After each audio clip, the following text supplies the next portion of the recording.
안녕하세요. 국민의힘 소상공인위원회 위원장 최승재 의원입니다. 최저임금 제도 근본 개편을 위한 적극적인 입법 절차에 즉각 착수할 것입니다. 지난 6월 9일 2023년도 최저임금이 올해보다 5% 오른 시간당 9,620원으로 결정됐습니다. 주휴수당을 포함하면 이미 2019년 1만 30원으로 1만 원을 넘었고, 내년에는 주휴수당을 포함한 실질 최저시급은 1만 1,544원입니다. 월급으로 201만 580원입니다. 여기에 4대 보험 업주 부담금과 퇴직 적립금을 포함하면 239만 7,730원을 업주가 부담해야 합니다. 지난 문재인 정부에서 소위 소득주도 성장이라는 명분 아래 최저임금을 급격히 올려 2017년 6,470원이었던 시간당 최저임금 2022년 9,160원으로 무려 41.6%나 상승했습니다. 여기에 내년도 인상분까지 더하면 6년간 48.68%가 상승한 것입니다. 이렇게 급격히 인상된 최저임금을 소상공인 자영업자들은 감당하기 어렵습니다. 한국은행의 금융안정보고서에 따르면 자영업자 대출 잔액은 올해 3월 말 기준 960조 원으로 1,000조 원 돌파가 확 실시되고 있습니다. 문재인 정부의 757일간의 코로나 정치 방역으로 제대로 된 장사를 할 권리를 박탈당한 채 이렇게 빚으로 연명해온 소상공인 자영업자들에게 이번 인상안은 치명타가 될 것이 분명할 것입니다. 상식적으로 국가에서 이 계층이 특별히 어렵다고 인정하여 지원금까지 준 사람들에게 또다시 임금의 고인상을 강요하는 것은 장사를 그만두고 근로자를 내보내라고 하는 것이나 다름없습니다. 그런데 제대로 된 일자리도 없습니다. 코로나 정치 방역의 후유증이 그대로 남아있는데 고유가, 고물가, 고금리에 이제는 고임금 폭탄까지 소상공인 자영업자들은 사중고에 시달리며 생존을 걱정해야 하는 처지로 내몰리고 있습니다. 자영업 현장에서는 월급줄 여력조차 부족하여 가족 같은 근로자, 필수 인원인 근로자를 내보내고 가족 경영, 가족 근로로 전환하고 있으며 주휴수당을 줄 수 없어 쪼개기 근무가 성행하고 있습니다. 지난 4월 연세대 산학협력단이 최저임금위원회에 보고한 연구 결과에 따르면 15시간 이상 일자리 취업자는 2015년, 2017년 평균 25만 명이 증가한 것과 달리 급격한 최저임금이 시작된 2018년에는 전년 대비 5만 8천 명 감소한 반면 15시간 미만 일자리 취업자는 2018년 전년 대비 13만 5천 명, 2019년 20만 7천 명이 증가했습니다. 2015년, 2017년 평균 대비 약 4에서 7배 늘었다는 분석인 것입니다. 최저임금 인상으로 양질의 일자리는 오히려 줄었고 쪼개기 근무가 성행하여 취약 근로자들의 처지가 일당벌이로 전락했다는 것입니다. 이와 함께 자영업 현장에서 일하는 근로자들이 실업급여를 받기 위한 방편으로 11개월만 채우고 일당제 전환을 요구하는 일도 현재 현장에서 비일비재 벌어지고 있습니다. 이 때문에 고용 확인이 안 돼 코로나 손실 보상에서 제외된 억울한 자영업자들의 한숨 소리도 드높습니다. 도대체 누구를 위한 최저임금 인상인지 그야말로 최저임금의 역설인 것입니다.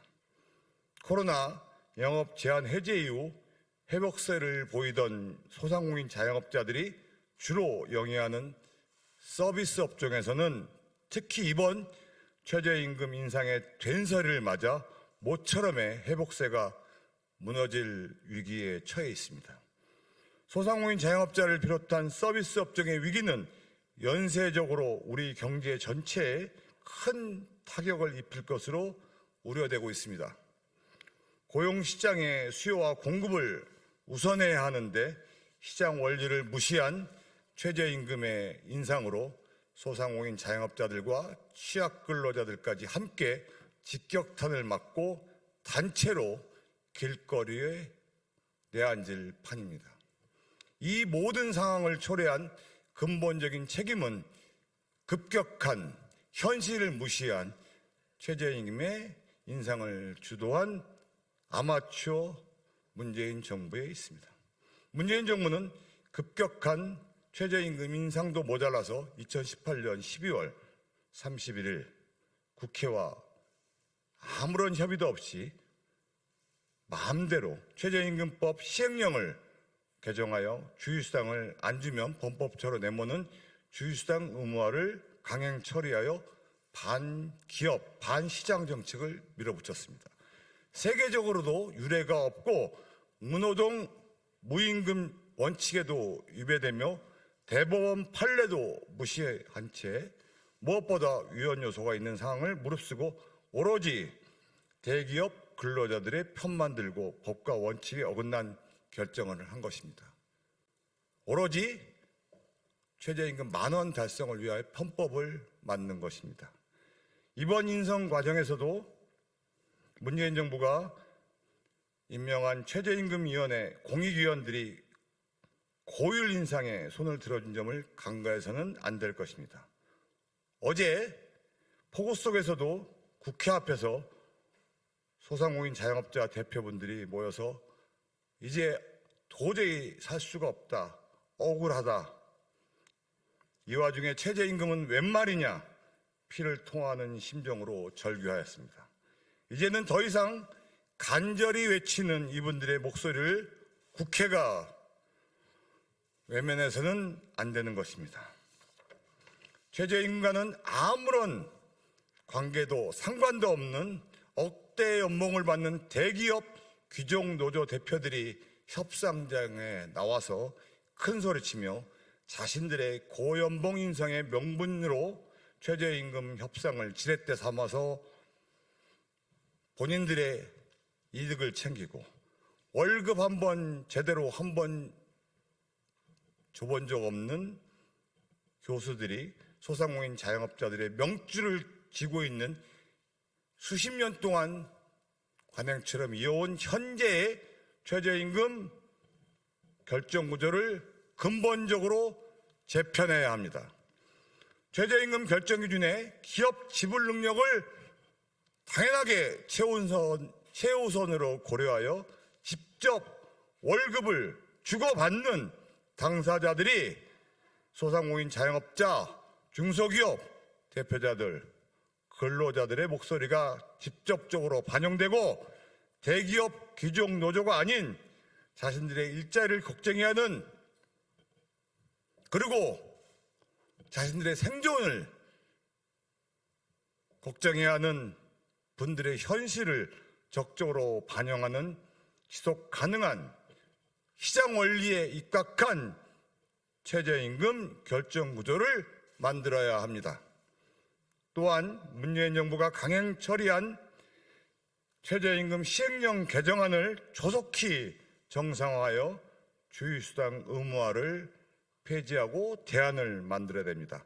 급격한 최저임금 인상 부작용을 최소화하는 방안을 시급히 강구해야 됩니다. 근로자들의 생존권, 근로자들의 생활 안정 당연히 중요합니다.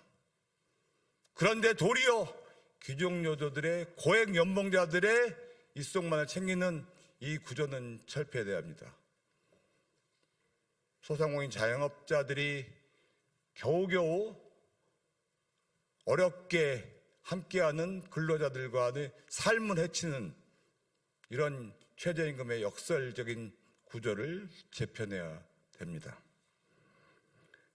매년 최저임금으로 반복되는 극심한 사회적 갈등을 줄이기 위한 최저임금의 경연제 실시, 최저임금의 산업별, 규모별, 지역별 구분 적용을 최저임금 제도의 근본적인 개편안이 논의되어야 할 시점이 바로 지금입니다.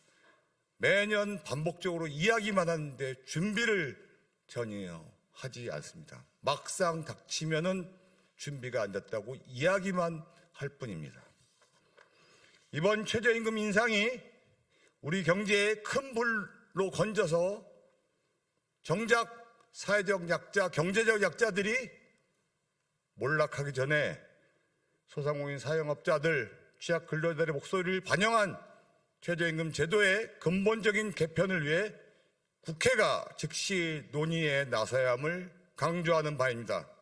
저는 국민의힘 소상공인 위원장으로서 현장의 목소리를 적극적으로 수렴하여 제가 대표 발의한 최저임금 근거 마련 및 주휴수당 시급 환산 제외 등 발의되어 있는 최저임금법 개정안을 비롯해서 최저임금 결정구조 개편 등 더욱 근본적인 대안 발의를 적극적으로 즉각 추진할 계획임을 밝히는 바입니다. 2022년 7월 1일 국민의힘 소상공인위원회 위원장 최승재, 감사합니다.